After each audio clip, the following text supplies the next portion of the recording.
Bengali classic স্টেশনে আপনাদের সবাইকে স্বাগত। আজ আপনারা শুনবেন প্রচেত গুপ্তের ধর্ষিতা গল্পটি। চলুন গল্পে প্রবেশ করি। ধর্ষিতা। ঠান্ডা একটা শিরশিরানি পিঠ থেকে পা পর্যন্ত নেমে গেল বিদিশার। নিচু গলায় বলল, মানে কি বলছো তুমি? মোবাইলের ও প্রান্তে ক্রুদ্ধ অনিকেত দাঁতে দাঁত চেপে বলে, মানে আবার কি? রেপ্ট মানে জানো না? ধর্ষিতা। She was raped. একজনও করতে পারে, মেবি মোর দ্যান ওয়ান। মুহূর্ত খানেক থমকে বিদিশা বিষয়টা বোঝার চেষ্টা করে। না, পারে না। ভয়ার্ত গলায় বলল, আসতে বলো। আমাকে ধমকাচ্ছ কেন? আমার কি দোষ? চাপা গলায় হিস হিসিয়ে ওঠে অনিকেত। বলে, না, তোমার দোষ নয়, দোষ আমার। লোক তো তুমি রাখুনি, আমি রেখেছি। মাথার ভেতর সব তাল গোল পাকিয়ে যাচ্ছে, তবু নিজেকে শান্ত রাখার চেষ্টা করল বিদিশা। আমরা দুজনেই রেখেছি অনিকেত, দুজনেরই দরকার ছিল। বিদিশার শান্ত গলা শুনে অনিকেত আরো রেগে গেল। দাঁতে দাঁত ঘষে বলল, আমার দরকার ছিল না, দরকার ছিল তোমার। তুমি ভয় পাচ্ছিলে, পাছে চাকরি ছাড়তে হয়, সেই ভয়। ওই তো 2 পয়সার চাকরি, প্রাইভেট কোম্পানিতে পেটি ক্লার্ক। বিদিশা আবার নিজেকে শান্ত রাখার চেষ্টা করল। মোবাইলে প্রায় মুখ ঠেকিয়ে বলল, কি হচ্ছে কি অনিকেত? তোমার ওখানে সবাই শুনতে পাচ্ছে। তুমি কি ঝগড়া করতে চাইছো? খবরটা কে বলল? অনিকেত নিজেকে খানিকটা ধাতস্থ করল। গলা নামিয়ে বলল, শিবু। শিবুকে? আমাদের ওয়ার্কশপের স্টোর কিপার। বলেছিলাম না শিবুকে দিয়ে খোঁজ নেব, মনে পড়েছে? মেয়েটার গ্রামই শিবুর শ্বশুর বাড়ি। কদিন আগে বলেছিলাম, আজ বলল। কি বলল? বললাম তো কি বলল। এত এখন বলতে পারবো না। ও সব জেনেছে, নাম ধাম ঘটনা সব।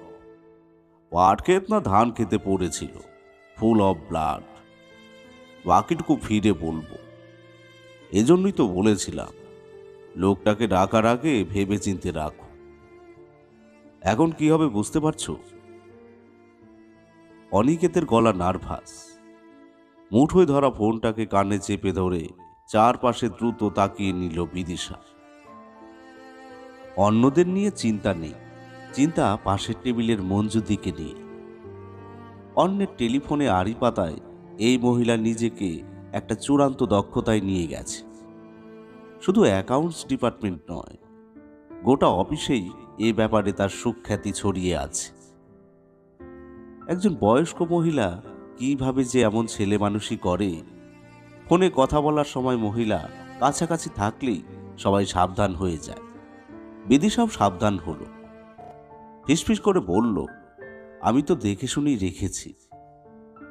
কাশীপুরের রান্নার মাসি তো এর আগেও লোক দিয়েছিল, রিচি হওয়ার সময়। নার্ভাস গলাতেই অনিকেত ঝাঁঝিয়ে ওঠে। বলল, কাশীপুরের রান্নার মাসির কথা বলে কি হবে? এই মেয়ে তো তার বাড়িতে বাক্স প্যাটার নিয়ে ওঠেনি, আমাদের ফ্ল্যাটেই উঠেছে। ছিছি, আমি ভাবতেও পারছি না একটা রেপ্ট মেয়ে বাড়িতে ঘুরে বেড়াচ্ছে।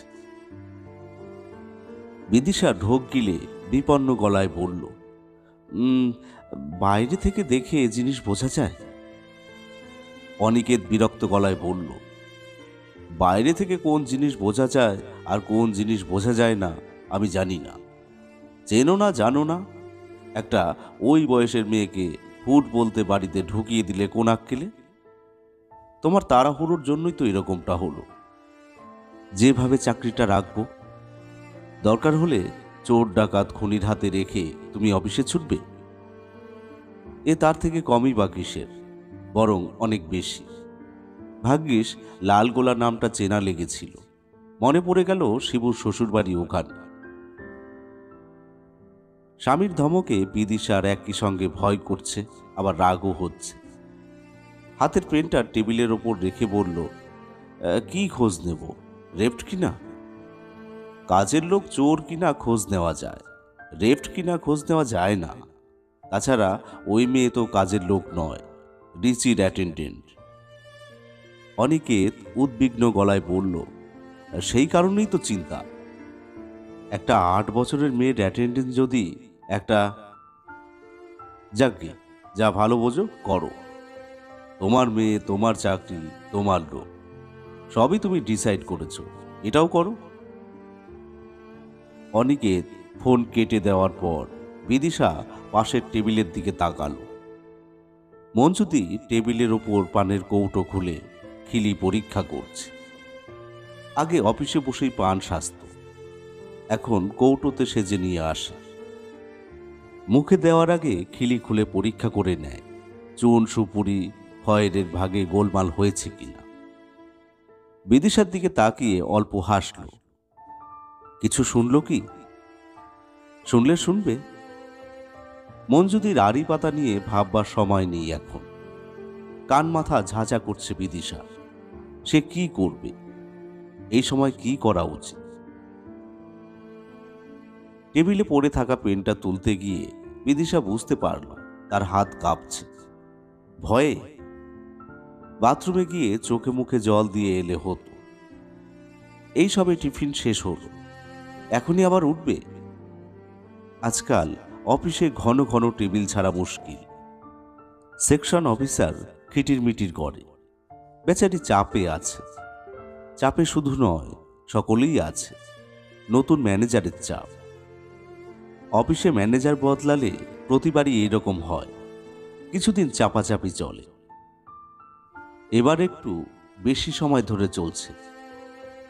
3 মাসের ওপর হয়ে গেল। অ্যাটেন্ডেন্স নিয়েও কড়াকড়ি চলছে খুবই। এই 3 মাসে ম্যানেজার নিজে সারপ্রাইজ ভিজিট দিয়েছেন অন্তত 17 বার। টেবিল ফাঁকা দেখলেই ধরে ধরে খাতায় লাল কালি মেরেছে। সব মিলিয়ে পরিস্থিতি কঠিন। ইতিমধ্যে 2 জনকে কলকাতার বাইরে ট্রান্সফার করেছে। সকলেই ভয়ে ভয়ে আছে। এই কারণেই রিচির জন্য পাগলের মতো লোক খুঁজছিল বিদিশা। মেয়েটার জন্য সপ্তাহে 3 দিন পর্যন্ত লেট হয়ে যাচ্ছিল। 8:30টার মধ্যে বেরোতে হয়। তার আগে মেয়েকে তৈরি করে শুধু স্কুলে পাঠানো নয়, ফিরলে কি খাবে, কি পরবে সব গুছিয়েও রাখতে হয়। ওইটুকু মেয়েকে বাড়িতে কার কাছে রেখে আসবে? শিলিগুড়ি থেকে মা এসে 1 মাসের ওপর রইল। কতদিন থাকবে? ওখানেও তো সংসার আছে। বাবার শরীর ভালো নয়, বয়স হয়েছে।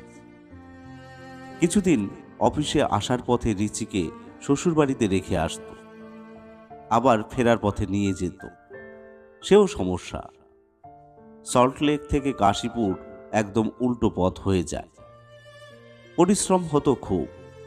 মেয়ে বড় হচ্ছে, স্কুলের টাইম বেড়েছে। অত টানা হেঁচড়া তারও পোষাচ্ছিল না। তার উপর রিচিও সমস্যা করছিল। বুড়ো দাদু দিদার কাছে এখন আর বেশি থাকতে চায় না। দুরন্ত মেয়েকে ওরা সামলাতেও পারে না, সব সময় অ্যাটেনশন চায়। পেন বন্ধ করে বিদিশা উঠে পড়ল। করিডোর পেরিয়ে বাথরুমে এলো। বেসিন খুলে চোখে মুখে জলের ছিটে দিল। বেশি দিতে পারল না। পাউডার লিপস্টিক সব উঠে বিশ্রী দেখাবে, মনে হবে কান্নাকাটি করেছে। টেবিলে ফিরে এসে ফাইল খুলে বিদিশা বুঝতে পারল তার কান্নাই পাচ্ছে।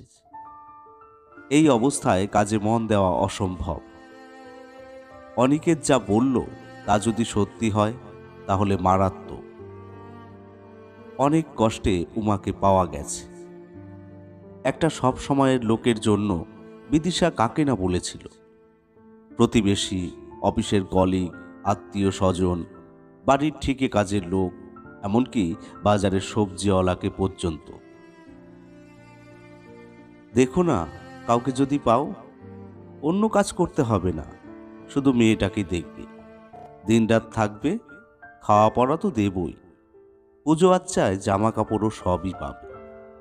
ছোটখাটো মেয়ে হলে সব থেকে ভালো। রিচির সঙ্গে গল্প করতে পারবে, খেলতে পারবে, বন্ধুর মতো থাকবে। স্কুল থেকে ফিরলে খেতে দেবে, দুপুরে ঘুম পাড়াবে, বিকেলে ছাদে নিয়ে যাবে। তারপর তো আমি অফিস থেকে ফিরেই আসছি। একেবারে ছোট্ট মেয়ে পাওয়া গেল না। কাশীপুরের রান্নার মাসি উমার কথা বলল। বয়স কিন্তু একেবারে কম নয় গো দিদি। বিদিশা আগ্রহ নিয়ে জিজ্ঞেস করল, কত? কমও নয় যেমন, তেমন আবার খুব বেশিও নয়, এই 14-15 হবে। বিদিশা বলল, ওমা, সে তো বেশি হলো। দেখলে বুঝতে পারবে না, রোগা ভোগা চেহারা। কাজকর্ম পারবে? করেনি কখনো, শিখে নেবে। তুমি তো বলেছ ভারী কিছু করতে হবে না। বিদিশা ভুরু কুঁচকে বলল, ভারী না হোক, রিচিরটা তো করতে হবে। এ ধরো সকালে টিফিন করে দেওয়া, ড্রেস পরিয়ে স্কুল বাসে তুলে দেওয়া, দুপুরে ফিরলে স্নান টান করিয়ে ঠিক মতো খেতে দেবে। তার উপর এটা সেটা টুকটাক তো থাকবেই। সে কেন পারবে না, খুব পারবে। রিচি কিন্তু খুব ছটফটে, তুমি তো জানোই। দুরন্ত মেয়েকে সামলাতে হলে গায়ে জোর লাগে, একটুতে হাঁপিয়ে পড়লে চলবে না। রান্নার মাসি হেসে বলল, ওমা, কিছু না পারলে চলবে কেন? টাকা যখন পাবে, কাজ তো করতেই হবে। বিদিশা মনে মনে খুশি হল। একটু বড় হলেই ভালো, ভরসা করা যাবে। শুধু রিচির জন্য রাখলেও সংসারের আর 5টা কাজ পারবে। অফিস থেকে ফিরে আর নিজের চা বানিয়ে খেতে ইচ্ছে করে না, ক্লান্ত লাগে। প্রাইভেট কোম্পানিগুলোতে আজকাল খুব খাটায়। ছুটি ছাটার দিনে সঙ্গে থেকে ঘরদোর গোছাবে, ফ্ল্যাটের ঝুল ঝাড়তে হাঁপ ধরে যায়। তার উপর মাসে একদিন করে রান্নাঘর বাথরুম পরিষ্কার। অনিকেত তো কুটোটিও নাড়ায় না, দোকান বাজার করতে বললেও বিরক্ত হয়। তার উপর মাসের মধ্যে 10 দিন ট্যুরে থাকে। মনের খুশি ভাব লুকিয়ে বিদিশা বলল, মাসি, ওই মেয়ে আবার পাকা নয় তো? পাড়া বেড়ানো, সিনেমা টিভি দেখা মেয়ে হলে কিন্তু আমার চলবে না, দাদাবাবু রাগ করবেন। গ্রামের মেয়ে, ওসব এখনো শেখেনি। কোন গ্রামে? আমার ননদের যেখানে বিয়ে হয়েছে, লালগোলার কাছে। মেয়ের বাবা খুব করে কাজ খুঁজছে। মেয়ে বড় হচ্ছে, রোজগার পাতি ছাড়া ঘরে বসে গিললে সংসার চলে? পাড়াগাঁয়ে মেয়েদের রোজগারের পথ কই? বিয়ে থা ছাড়া বেশি দিন পড়ে থাকলে গোল্লায় যায়। আমি শুনে বললাম, দাঁড়া, দিদিকে আগে জিজ্ঞেস করি, দিদি লোক খুঁজছে। বিদিশার খুশি ভাবটা বাড়ল। সদ্য গ্রাম থেকে এলে একদিক থেকে ভালো, কদিন একটু হয়তো শিখিয়ে পড়িয়ে নিতে হবে, তা হোক। 5 বাড়ির কাজ করে আসা হলে প্যাঁচ পয়সার বেশি থাকে, দরদাম বোঝে, অল্পে মন ভরে না। কথায় কথায় হাত পাতে, এটা চাই ওটা চাই। প্রথমে সাবান দিয়ে শুরু হয়, তারপর পাউডার লিপস্টিক পর্যন্ত চলবে। তাদের অফিসের বটুকবাবুর এই কাণ্ড হয়েছে। ড্রাইভারকে মাসে একবার সিনেমা দেখার ছুটি দিতে হয়, সেই সঙ্গে টিকিটের দাম। এরও হবে, তবে সময় লাগবে। ততদিনে রিচি আরো একটু বড় হয়ে যাবে। বিদিশা বলল, আর জিজ্ঞেস করার কিছু নেই মাসি, তুমি ওই মেয়েকে নিয়ে আসতে বলো। কদিন রেখে দেখি কাজকর্ম ঠিক মতো পারে কিনা। টাকা পয়সার কথা পরে হবে। আচ্ছা, মেয়ের স্বভাব চরিত্র কেমন? হাত টানের অভ্যেস নেই তো?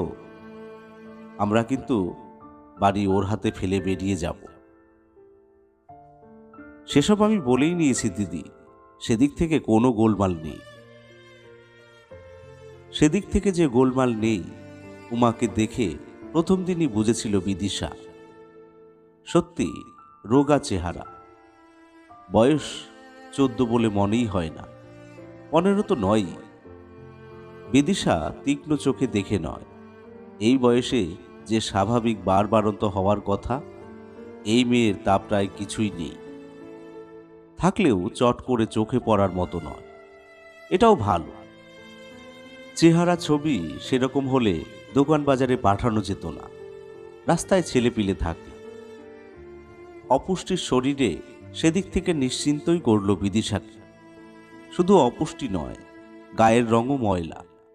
সাধারণ ময়লা নয়, অতিরিক্ত ময়লা।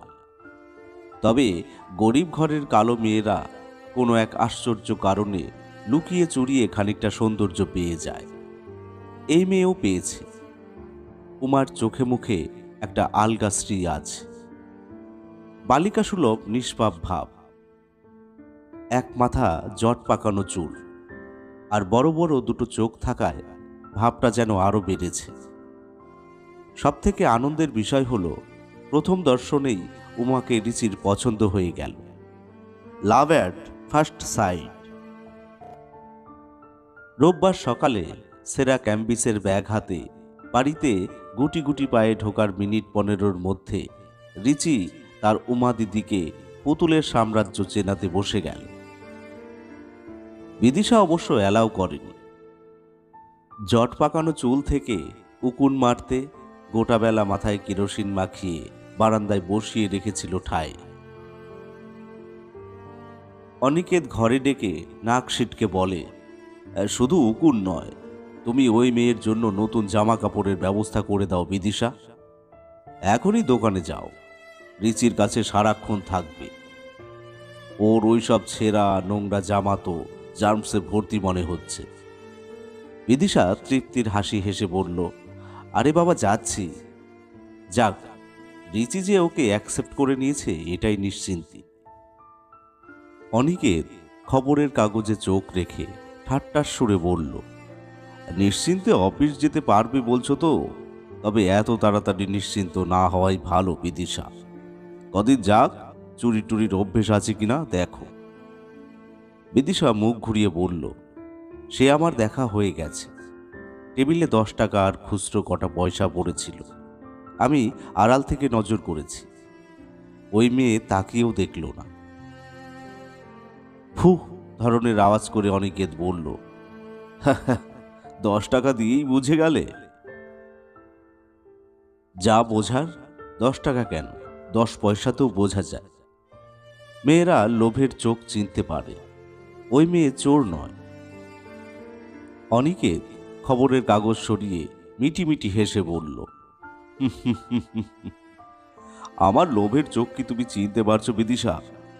যদি পারো তাহলে খুবই ভালো, না পারলেও ক্ষতি নেই। দরজাটা বন্ধ করে এদিকে এসো, আমি চিনিয়ে দিচ্ছি। বিদিশা চোখ পাকিয়ে বলে, এই সাত সকালে অসভ্যতামি হচ্ছে? মুখে যাই বলো, মনে মনে খুশি হলো বিদিশা। আসলে উমাকে পাওয়ার কারণে অনিকেতেরও টেনশন অনেকটা রিলিফড হয়েছে। রিচিকে নিয়ে সেও কম দুশ্চিন্তার মধ্যে ছিল না। প্রতিদিন কাজে বেরোনোর আগে বলতো, তুমি চাকরিটা এবারে ছেড়ে দাও বিদিশা, মেয়েকে দেখো। সে কি জানে না এই বাজারে চাকরি ছাড়া মুখের কথা নয়? যতই কম হোক, টাকা তো। তাছাড়া বিদিশাও পারবে না, সবসময় স্বামীর কাছে হাত পাতা যায় না। প্রথম দিনই বিকেলে সস্তার ডোরা কাটা নতুন স্কার্ট ফ্রক পরে উমা ছাদে রিচির সঙ্গে বেদম ছোটাছুটি করল। কি বলবে, এই মেয়ে মাত্র কয়েক ঘন্টা হলো এই বাড়িতে এসেছে। বহুদিন পর সেই রাতে রিচি ঘুমিয়ে পড়ার পর বিদিশা শাড়ি ছেড়ে রেখে স্বামীর কাছে উঠে এলো। অনিকেত দ্রুত হাতে তার ব্লাউজ খুলতে খুলতে বলল, তোমার ওই উমানা রমা শুয়েছে কোথায়? বসার ঘরে বিছানা করে দিয়েছি। বউয়ের ড্রায়ের হুকে হাত দিয়ে অনিকেত বলে, দেখো যদি টেকে। পিছনে বেশি টিকটিক না করলেই টিকবে। উফ, আস্তে খোলো, খোঁচা লাগছে। অনিকেত খানিকটা উঁচু হয়ে বিদিশার পিঠ দেখতে চেষ্টা করে। বুকটা কোথাও গোলমাল করছে, আটকে যাচ্ছে। তোমার মা এসে টিকটিক না করলেই হবে। এবার এইসব কেরানি মার্কা ব্রায়ের হ্যাবিট ত্যাগ করো বিদিশা। রাতে নাইটি পরে শোবে, চট করে খোলা যায়। নিজেকে অন্তর্বাস থেকে মুক্ত করতে করতে বিদিশা ঠোঁট টিপে হাসে, বলে, কেরানির কাজ করি, অভ্যেস ছাড়ব কি করে? আর আমার মাকে একাই বা দোষ দিচ্ছ কেন বাপু? তোমার বাড়ির লোকই বা কম কি? এই তো সেদিন রান্নার মাসি বলছিল। বহুদিন পর স্ত্রীর বুকে আদর করতে লাগলো অনিকেত। বিদিশা গাঢ় স্বরে বলল, এই তাড়াতাড়ি করো, রিচি উঠে পড়বে। পড়লে পড়ুক, এই সুন্দর জিনিস আমি ছাড়ছি না, জড়ানো গলায় বলে অনিকেত। বিদিশা আদর খেতে খেতে ফিসফিসিয়ে বলে, এই জানো, ওই মেয়েটার শরীর এখনো ডেভেলপই করেনি। সে আবার কি আবার? বুকটুকু বোঝাই যায় না। ভালো করে একবেলা খাওয়াই জোটে না, বুক হবে কোথা থেকে? আমার অবশ্য সুবিধেই হলো। ডান পা দিয়ে বউয়ের কোমর জড়াতে জড়াতে অনিকেত বলল, তোমার আবার কি সুবিধে হলো? ভরা বুক, ভারী নিতম্ব, সুঢল উরু স্বামীর শরীরে পেতে দিতে দিতে বিদিশা বলল, বাহ, সুবিধে নয়, পুরুষ মানুষের কুনজরে পড়বে না।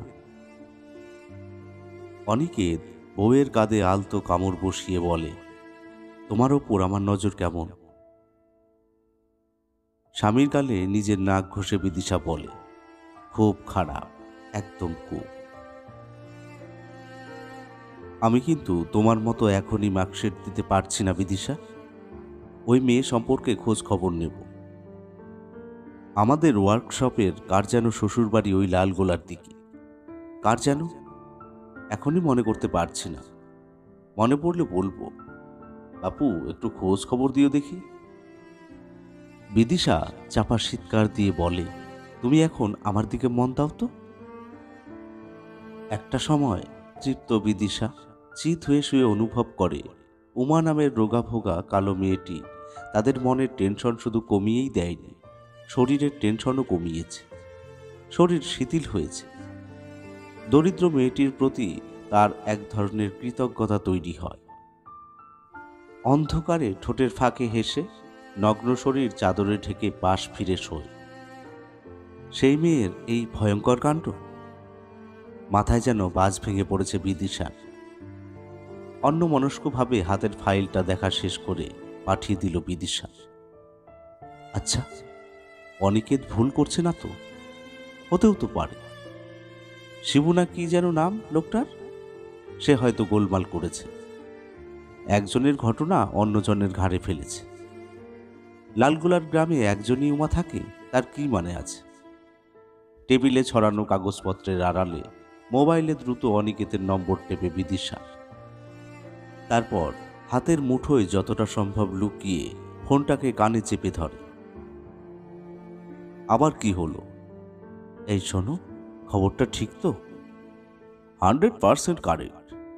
আমি আবার শিবুকে জিজ্ঞেস করলাম, ও ডিটেলসে বলল। এই পর্যায়ে অনিকেতের গলা বেশ নার্ভাস। বিদিশা কাপা গলায় বলল, কি ডিটেলস? 3 মাস আগের ঘটনা। ভোরবেলা পুকুরে স্নান সেরে ফিরছিল, পাট খেতে টেনে নিয়ে যায়। খবর পেয়ে বাড়ির লোক এসে দেখল শি ওয়াজ নুড, রক্তে মাখামাখি। বর্ণনা শুনে শিউরে উঠল বিদিশা। থাক থাক, আর বলতে হবে না। ইস, ওই সকালে। রেপের সকাল বিকেল বলে আলাদা কিছু হয় না। বাড়িতে ফোন করেছিলে? বাড়িতে ফোন করব কেন? কাপা গলায় বলল বিদিশা। না, রিচি আছে তাই বলছিলাম। রিচির এখনো স্কুল থেকে ফেরার সময় হয়নি। তাছাড়া থাকলেই বাকি। আতঙ্কে চোখ মুখ কুঁচকে যায় বিদিশা। অনিকেত চিন্তিত গলায় বলে, ওই মেয়ের সঙ্গে থাকলে অনেক কিছুই হতে পারে। বিদিশা একটু চুপ করে থেকে বলল, উমার বাড়ির লোক পুলিশে কমপ্লেন করেনি? গ্রামে চট করে ওসব পুলিশ টুলিশ হয় না, কেলেঙ্কারির ভয় থাকে। মেয়ের বিয়ে দিতে হবে না? নিশ্চয়ই মেয়ের বাবা মা ভয় পাচ্ছে। কে জানে, যে লোক করেছে তার হয়তো কোনো পলিটিক্যাল কানেকশন আছে। এসব নর্মাল ব্যাপার। নিশ্চয়ই ওর কারণেই কলকাতায় পাঠিয়ে দিয়েছে, এক ধরনের শেল্টার। পরে এখানেই ছেলে জুটিয়ে বিয়ে দেবে। বিদিশার ভয় বাড়ছে। কাঁদো কাঁদো গলায় বলল, কি করা যায় বলো তো? আমার তো রান্নার মাসির উপর ভীষণ রাগ হচ্ছে। আজই ফেরার সময় কাশীপুরে যাব, ওকে সব বলবো। অনেকে চাপা গলায় ধমক দিল, হুম, ও কাজটি করতে যেও না, অনেক করেছ, দয়া করে আর জিনিসটা নিয়ে ঘাটাঘাটি করো না। বাবা মা জেনে যাবে, টেনশন করবে। তাছাড়া রিচিকে দেখার জন্য একটা রেপ হওয়া মেয়েকে বাড়িতে এনে তুলেছি, এটা ঢাক পিটিয়ে বলার মতো কিছু নয়। যদি জানাজানি হয়ে যায় বিচ্ছিরি হবে। ঠান্ডা মাথায় কেসটা সামলাতে হবে। কান্না চেপে বিদিশা বলে, ঠান্ডা মাথায় কি করব সেটাই তো বুঝতে পারছি না। কি আবার করবে? বাড়ি গিয়ে মেয়েটাকে ঘাড় ধাক্কা দিয়ে বের করে দেবে। তাছাড়া আরো ঘটনা থাকতে পারে। কি ঘটনা? মোবাইলের ভেতর প্রায় মুখ গুজে দিয়েছ বিদিশা। এইসব মেয়ে অনেক সময় নিজে থেকে এসব কাণ্ড ঘটায়, বাড়ির লোক তারপর মেয়েকে সরিয়ে ফেলে। গ্রামে গঞ্জে কত কি হয় তুমি জানো না বিদিশা। নিজে থেকে করেছে? এটা আমি বিশ্বাস করতে পারছি না অনিকেত। ওই মেয়েকে আমি এতদিন দেখছি। ও প্রান্তে অনিকেত ফের রেগে ওঠে। এতদিন মানে কতদিন? 20-22 দিনও তো হয়নি, এর মধ্যে চিনে ফেললে? রাবিশ। এই জন্যই তোমাদের নিয়ে বিপদে পড়তে হয়। বিদিশা, বাড়ি ফিরে ওই মেয়ের মুখ যেন আমি না দেখি। তুমি ওকে তাড়াবে। তুমি না পারলে আমি বাড়িতে থেকে রিচিকে পাহারা দেব। দুম করে ফোন কেটে দিল অনিকেত। বিদিশা বাড়িতে রিং করল। ফোন বেজে গেল। ধরছে না কেন? প্রথম প্রথম ফোন ধরতে ভয় পেত মেয়েটা। কিছুদিনের মধ্যে শিখে নিয়েছে। মাথা পরিষ্কার। শুধু ফোন নয়, এখন গ্যাস, টিভি, গিজার পর্যন্ত চালাতে পারে। যত্নও আছে। কাজের লোকেরা ফ্রিজের দরজা জোরে বন্ধ করবেই। কদিনের মধ্যেই দরজার দফা রফা হয়। রাবার প্যাড, ম্যাগনেট গোলমাল করে। এই মেয়ের বেলায় তা হচ্ছে না। শহুরে কায়দা কানুনে দ্রুত অভ্যস্ত হচ্ছে। বিদিশা আবার বাড়ির নম্বর টিপল। না, ধরছে না। কি হল? ভেতরে ভেতরে সামান্য কাঁপুনি অনুভব করল বিদিশা। কবজি উল্টে ঘড়ি দেখল। রিচির ফেরার সময় হয়ে এসেছে। আজকাল রিচির খাওয়ার সময় মা গল্প বলে, নিজের গ্রামের গল্প। ক্ষেত, মাঠ, পুকুর, ঝুড়ি নামা বুড়ো বট গাছ। অবস্থা এমন হয়েছে, উমা দিদির গল্প না শুনলে রিচি এখন মুখে ভাত তুলতে চায় না। নিশ্চিন্ত হয়েছিল বিদিশা। তার নিজের গল্পের স্টক ফুরিয়ে আসছে। সারাদিন এত কাজের পর মেজাজও ঠিক রাখতে পারে না। রাতে বকাঝকা করে মেয়েকে খাওয়াতে হতো।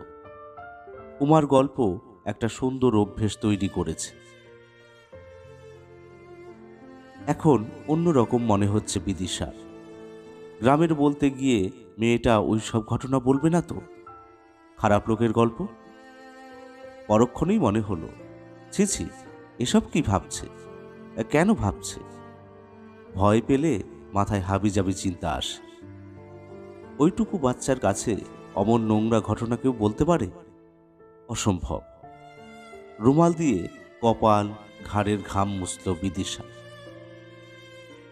কল্পনাও করা যায় না ওরকম রুগ্ন চেহারার একটা মেয়েকে। শরীরের ভেতর অস্বস্তি হচ্ছে। গাটা কেমন গুলোচ্ছে।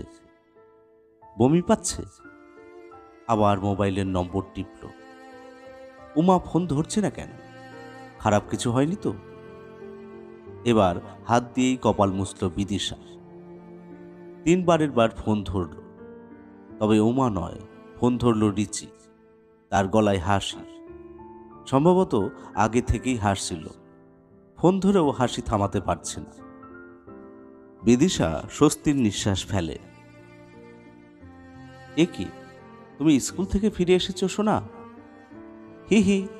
হ্যাঁ মা, আজ হাফ ছুটি দিয়েছে, হি হি।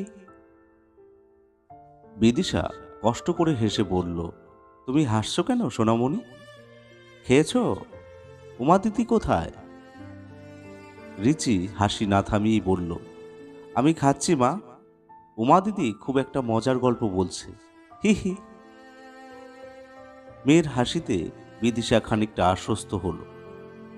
ফিসফিস করে বলল, তাই নাকি? কি গল্প? রাক্ষসের গল্প মা।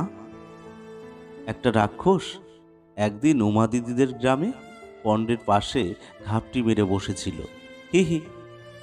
যেই রাজকন্যা স্নান সেরে পন্ড থেকে উঠেছে, হি হি।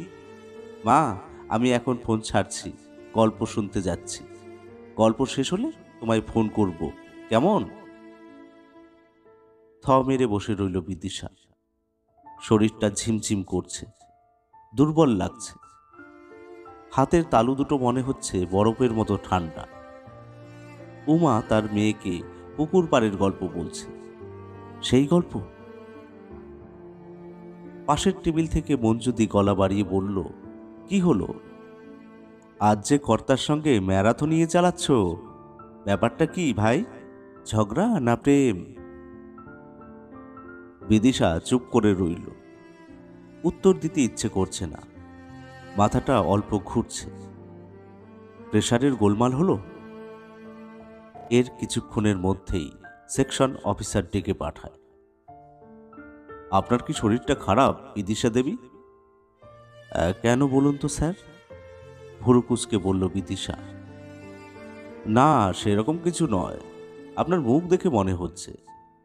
তাছাড়া এইটুকু ফাইলে 7 জায়গায় ভুল করেছে, তার মধ্যে 3টে ভুল তো মারাত্মক। তাই ভাবছিলাম নিশ্চয়ই কোনো সমস্যা হয়েছে। এই ফাইল যদি সাহেবের হাতে চলে যেত, কি কাণ্ড হতো বলুন দেখি। খানিকটা সময় মাথা নামিয়ে দাঁড়িয়ে রইল বিদিশা। বিড়বিড় করে বলল, স্যার, আমি বাড়ি যাব। প্রেশারটা মনে হচ্ছে গোলমাল করছে। আপনি কি একটি ট্যাক্সি ডেকে দেওয়ার ব্যবস্থা করবেন? ট্যাক্সির সিটে মাথা এলিয়ে দিল বিদিশা। খানিক আগে পর্যন্ত মেয়েটার উপর মায়া হচ্ছিল, এখন ঘেন্না হচ্ছে। গল্পটা কি ইতিমধ্যেই রিচিকে ওর বলা হয়ে গেছে? রাজকন্যা পুকুর থেকে স্নান সেরে ওঠার পর? ইস, তারই দোষ। অনিকেত ঠিকই বলেছে, তাড়াহুড়ো করে ফেলেছে। অফিসের চাপে নিজের চাকরি সামলাতে গিয়ে দুম করে অচেনা অজানা কাউকে রেখে দেওয়াটা ঠিক হয়নি। আরও অপেক্ষা করা উচিত ছিল। চেনা জানা কাউকে রাখা উচিত ছিল। সেরকম হলে না হয় নিজে চাকরি ছেড়ে দিত। ছেলে মেয়ে মানুষ করার জন্য কত মেয়েকেই চাকরি বাকরি ছেড়ে ঘরে ঢুকে যেতে হয়, হয় না? ভাগ্যিস খবরটা অনিকেত জেনেছে, নইলে আরো ভয়ঙ্কর কিছু হতে পারত।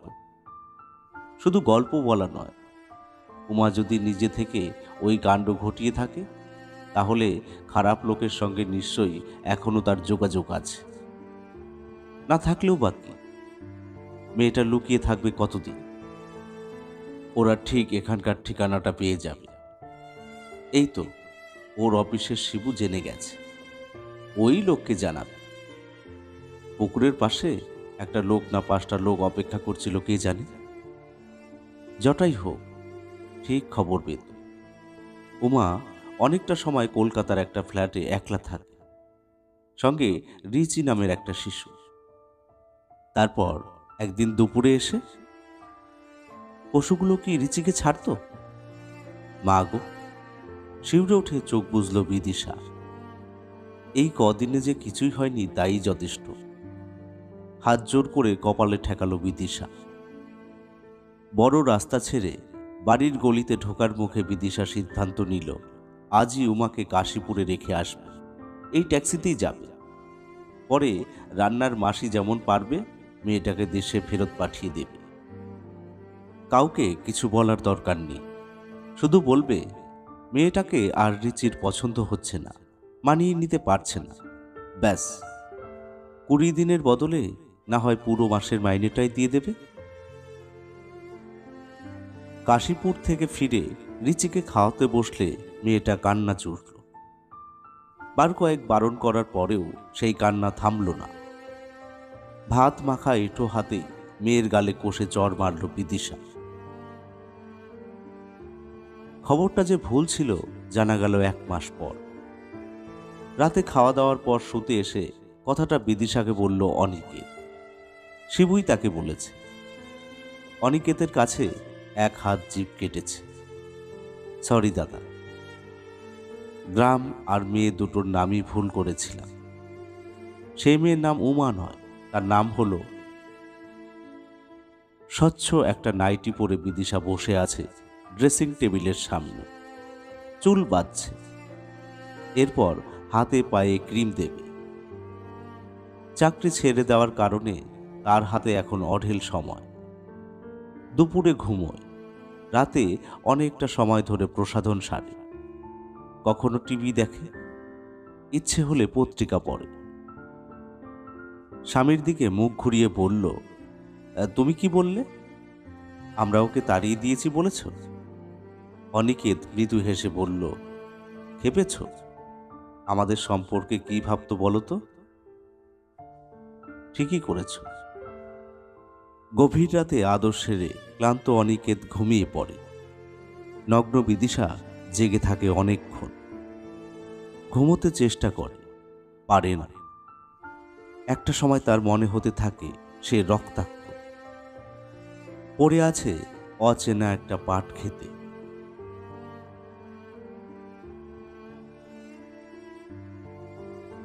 বেঙ্গলি ক্লাসিক স্টেশনে আপনাদের সবাইকে